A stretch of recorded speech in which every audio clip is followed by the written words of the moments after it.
In today's video, I'm going to teach you how to replace video background in OpenArt. We'll walk through every click so you can turn any clip into a scene with a brand new look, no green screen required. Start on the OpenArt homepage. Move your mouse to the Video section to reveal the available tools. From that menu, select Video to Video.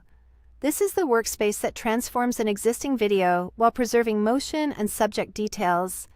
Next, choose a model. If it's available to you, the latest Kling version is highly recommended because it tracks subjects well and handles complex scenes. Any supported model will work, but Kling tends to produce cleaner edges around people and objects. In the editor, choose Use Video Reference. This tells OpenArt to treat your uploaded clip as the guide for motion and composition, which is perfect for background replacement. Upload your video. Short, steady clips with a clear subject usually produce the best results. Higher resolution helps, but keep the file size reasonable to speed up processing. Now, craft your prompt. For this example, type, change the background into Winter Christmas theme. You can keep it that simple, or refine it with details like lighting, mood, or setting. For instance, mention soft snowfall, warm festive lights, or a cozy town square to help the model match your vision.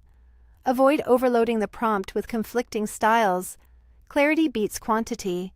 If you want sound, you can add audio or voice here. This is optional, but adding a cohesive soundtrack can sell the new environment, especially when your original clip was recorded without clean audio.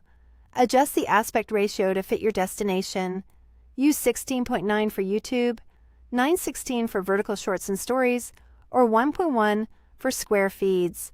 Matching the ratio now prevents unwanted cropping later. Set the output duration. Keeping it close to your source length preserves timing, but you can trim for punchier pacing. Make sure any music you add matches this duration to avoid abrupt cutoffs. When everything looks good, click Create and let the AI do the work. Generation time varies based on length and model load, so give it a moment. The system analyzes your subject, replaces the background to match your prompt, and renders the final frames. That's it. Follow these steps and you'll have a refreshed video with a completely new background, ready to share. If you need to tweak the look, just revisit the prompt, aspect ratio, or duration and run it again until you're happy with the result.